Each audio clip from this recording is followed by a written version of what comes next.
विश्लेषण विधि analytic method. विश्लेषण का अर्थ होता है किसी भी वस्तु या समस्या को छोटे छोटे टुकड़ों में प्रस्तुत करना अथवा उस वस्तु या समस्या का विच्छेदन करना। अतः समस्या का विच्छेदन करने को विश्लेषण कहा जाता है। विश्लेषण विधि में किसी जटिल समस्या को सरल समस्याओं में विभक्त किया जाता है। वास्तव में यह विधि एक खोज करने वाली विधि है जिसमें बालक स्वयं एक अन्वेषक के रूप में कार्य करता है। इस विधि में अज्ञात से ज्ञात की ओर बढ़ते हैं तथा निष्कर्ष से अनुमान की ओर बढ़ते हैं। इस विधि में प्रयोग निम्न अवस्थाओं में किया जाता है। पहला प्रयोग होता है अंकगणित में नवीन समस्या हल करने में। दूसरा प्रयोग होता है बीजगणित में समीकरण संबंधी प्रश्न हल करने में। तीसरा जो होता है रेखागणित में किसी साध्य थ्योरम को हल करने में। विश्लेषण विधि के गुण। विश्लेषण विधि के गुणों में जो पहला नंबर है, बालक नवीन समस्याओं को समाधान करने में सोचता है। बालक में रटने की प्रवृत्ति जागृत नहीं होती, भूलने पर स्वयं पुनरावृत्ति कर सकता है। बालक की बौद्धिक शक्ति जैसे तर्क, विचार, निर्णय आदि का विकास संभव है। चौथा जो होता है, यह विधि बालक की क्यों किया गया, यह कार्य क्यों हुआ, उसकी प्रवृत्ति को संतुष्ट करती है। विश्लेषण विधि की सीमाएं देखते हैं अब। विश्लेषण विधि की सीमाएं। पहली जो सीमा है, यह विधि समस्या के समाधान में अधिक समय लेती है, समय का दुरुपयोग ज़्यादा होता है। दूसरा जो है, बालक को तर्क अधिक करने पड़ते हैं। तीसरा नंबर, छोटी कक्षाओं में अधिक उपयोगी नहीं है। बच्चे का दिमाग छोटा होता है तो वह कठिन जटिल समस्याओं का समाधान नहीं कर पाता है। चौथे नंबर पे, प्रत्येक समस्या का समाधान संभव नहीं है। अगली है संश्लेषण विधि।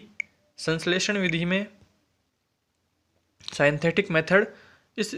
यह विधि विश्लेषण विधि के विपरीत होती है, पूरक होती है। वास्तविक रूप में इस विधि का कार्य विश्लेषण के पश्चात शुरू होता है। संश्लेषण का अर्थ होता है वस्तु जिसको कि छोटे छोटे भागों में विभाजित कर दिया गया हो।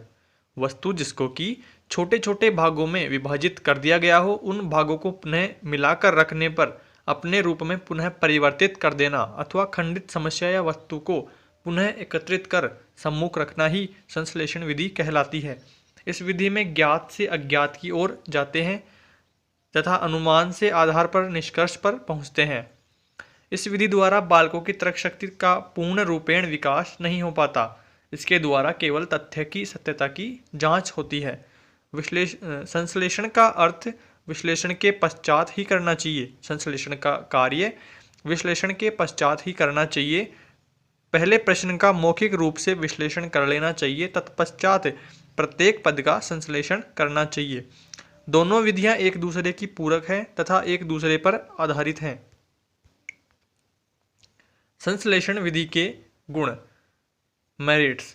पहला गुण है, यह इस विधि के द्वारा प्रस्तुत हल बालकों की समझ में सहज रूप में आ जाता है।